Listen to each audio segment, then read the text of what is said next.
At first glance, it sounds backwards. Markets rally, stocks surge, Wall Street adapts. So why, every time Donald Trump signals a return, does one country react more nervously than global investors ever do? Because the real risk isn't volatility, it's disruption.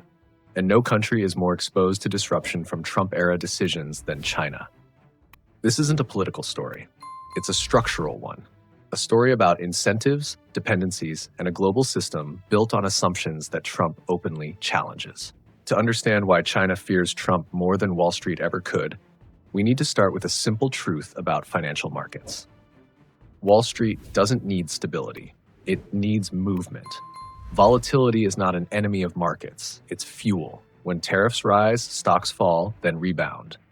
When uncertainty spikes, traders hedge, reposition, profit. Capital moves, prices adjust, and Wall Street survives.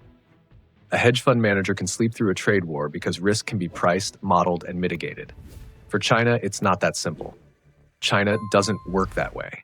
China's economic model is not designed for sudden shifts. It is designed for predictability. For decades, China's growth has been built on three pillars: export access to Western markets, stable global trade rules, and long-term planning. Trump directly threatens all three. This is where the story really begins. During his first term, tariffs weren't just negotiating tools, they were weapons. Billions of dollars in Chinese exports were hit. Supply chains were disrupted overnight. Manufacturers were forced to choose sides. And while Wall Street reacted with short-term volatility, China faced something much more dangerous: uncertainty about its future growth path. For China, exports aren't just business. They're social stability. Factories employ millions. Exports fund local governments. Growth keeps unemployment low. When exports slow, pressure builds quickly. This is why tariffs matter far more to China than they do to U.S. markets. A hedge fund can pivot in days. A country cannot. But tariffs were only the surface-level conflict. The deeper fear came from something far more threatening: decoupling. Trump didn't just challenge trade balances. He challenged the idea that the U.S. and China needed each other. Technology restrictions followed: semiconductor bans, export controls, limits on Chinese access to critical components. This struck at the heart of China's long-term strategy. China's growth plan depends on moving up the value chain, from cheap manufacturing to advanced technology, from assembler to innovator. Trump slowed that transition. And slowing China's transition is more dangerous than slowing its growth, because growth can be stimulated, but lost technological momentum is much harder to regain. Wall Street, meanwhile, adapted. Companies shifted supply chains, investors priced in risk, markets recalibrated, losses were absorbed. But China faced something different, a structural threat to its development timeline. China doesn't plan in quarters, plans in decades. Sudden policy shifts disrupt not just profits, but national strategies. This is why Chinese policymakers fear unpredictability more than hostility. They can negotiate with hostility. They cannot plan around chaos. Trump represents chaos. Now let's talk about capital flows. When uncertainty rises in the U.S., money often flows into U.S. assets. The dollar strengthens. Treasuries attract demand. Wall Street becomes a safe haven. But when uncertainty rises around China, capital does the opposite. It leaves. Foreign investment slows. Domestic capital looks for exits. Currency pressure builds. China tightly manages its financial system precisely because capital flight is a constant risk. Trump-era uncertainty intensifies that risk. Every tariff threat, every sanction rumor, every headline about escalation, each one nudges capital toward the exit. That's not something Wall Street fears. It's something Beijing watches obsessively. And then there's the geopolitical layer. Trump doesn't believe in quiet diplomacy. He believes in leverage. Allies are pressured. Agreements are questioned. Institutions are treated as optional. For China, this undermines the very environment it depends on. Global trade works because rules are assumed. Supply chains function because contracts are trusted. Long-term investments happen because stability is expected. Trump openly challenges those assumptions. That doesn't just affect China's relationship with the U.S. It affects China's relationship with the world. Because when the U.S. becomes unpredictable, other countries hesitate. They delay investment. They rethink exposure.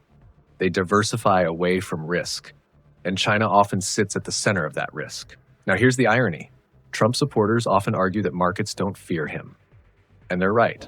Markets don't fear Trump. Countries do, because markets trade headlines. Countries live with consequences. Wall Street can profit from chaos. Governments must manage it. Another reason China fears Trump more than Wall Street does is demographic pressure. China's workforce is shrinking. Its population is aging. Growth is already slowing. This means China has less margin for error than it did 10 or 20 years ago. Every external shock now hits harder. Trump doesn't need to crash China's economy. He only needs to complicate it. Delays, uncertainty, fragmentation. These are slow killers. Now contrast that with Wall Street. High-frequency trading, derivatives, global diversification. If one region underperforms, capital rotates elsewhere. China doesn't rotate, it absorbs. And that absorption shows up in debt, unemployment, and social pressure. This is why Chinese media reacts so cautiously to Trump rhetoric, not because of ideology, but because of exposure. Trump threatens predictability, and predictability is the foundation of China's economic model. So what happens if Trump returns? Wall Street prepares playbooks, volatility strategies, hedges. China prepares contingency plans, trade diversification, domestic stimulus, capital controls. One side looks for opportunity, the other looks for damage control. That tells you everything you need to know.